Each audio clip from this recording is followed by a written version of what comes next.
Hi, my name's Sean Little from MAP, and today we're going to talk about the new method feeders. Now, as everyone will know, that method feeder has pretty much transformed feeder fishing within commercials, so it was only natural that at MAP we started to develop a range of method feeders.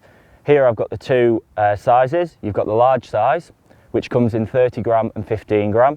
You've also got the small size, which comes in the same weights, 30 gram and 15 gram. First of all, I'll show you the inline feeder. So we've got the inline feeder here. As you can see, it's got a tube that runs through the body of the feeder, which then your line runs through, like I can show you here. So you've got your line running through your feeder, which enables the feeder obviously to be free running, as on a lot of commercial fisheries you're not actually allowed to use elasticated feeders. One benefit of this is if you break off, obviously the fish isn't dragging the feeder around. Also, there is no resistance on the fish when you strike, or when the fish picks a bait up, it can move away, not feeling the resistance of the feeder. Now, as you can see from these feeders, we've basically put in the middle rib, we've put a groove which allows you to place your bait in. Also, these ribs have got grooves on the inner. This means that when you push your bait in, the bait actually goes, your ground bait or your pellets actually goes behind, which increases the friction, which means that the bait doesn't actually fall out. I'll show you quickly on the elasticated ones. Again, you've got the tube running through the centre of the feeder. This time we have the new MAP hollow elastic in. This is equivalent to a 12 to 14 elastic. You've got your standard top ring here, which you can either tie straight to your line or use a snap link swivel. Personally, I'd use a snap link swivel, as it allows obviously for when you're winding in the feeder to twist without twisting your line up. Now with the leads, there's so many feeders out there, and you'll have seen them all already, where they've just got the lead pinned to the back. Your lead can break the pins, you know, it just looks a bit untidy. So what we've done is we've used, rather than lead, it's actually zinc, which is coated with basically a paint which protects the lead and also blends the feeder in with the base of the lake that you're fishing. We've also tried to mould the lead around the actual feeder. This helps with the aerodynamic of the feeder. Obviously when you're casting out, the feeder flies a lot straighter, and also when it's on the bed, it prevents your feeder from topping over. Because you've got weight coming round the side, it balances the weight of the feeder more evenly.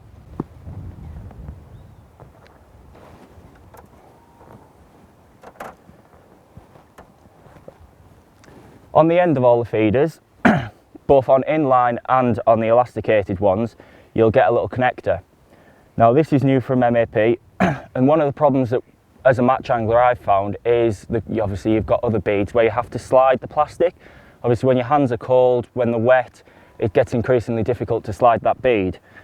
So what we aim to do was create a bead where you don't actually have to slide anything, and the line actually slides through, locks into position without actually having to move anything.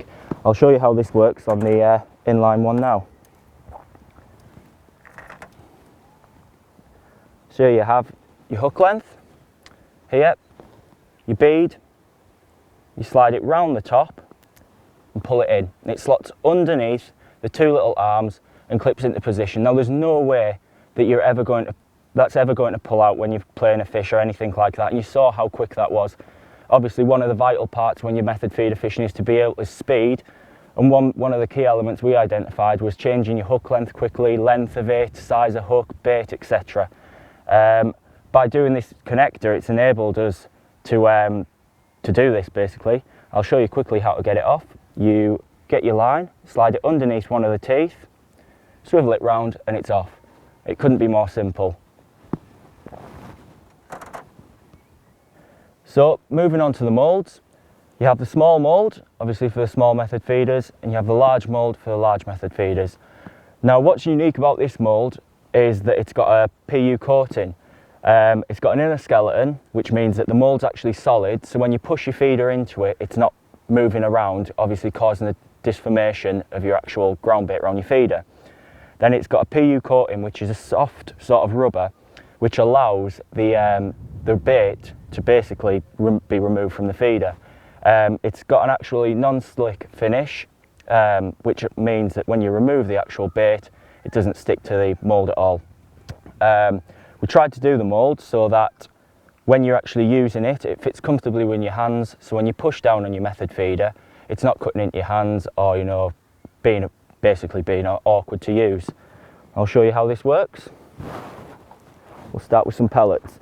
Everyone knows on commercials how hard it is with the current method moulds to actually mould pellets around your feeder without them sticking into the bottom of the mould.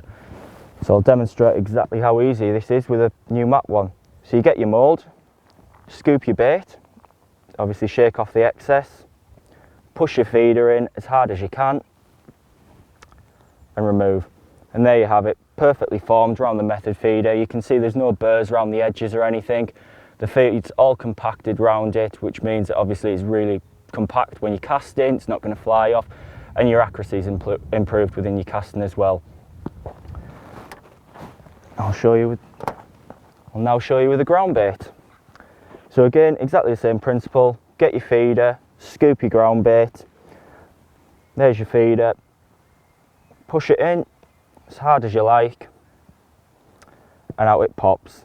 Now obviously there's two main ways of fishing the method. You can either leave your bait loose if you're catching a lot of fish really quickly, or you can compact it in.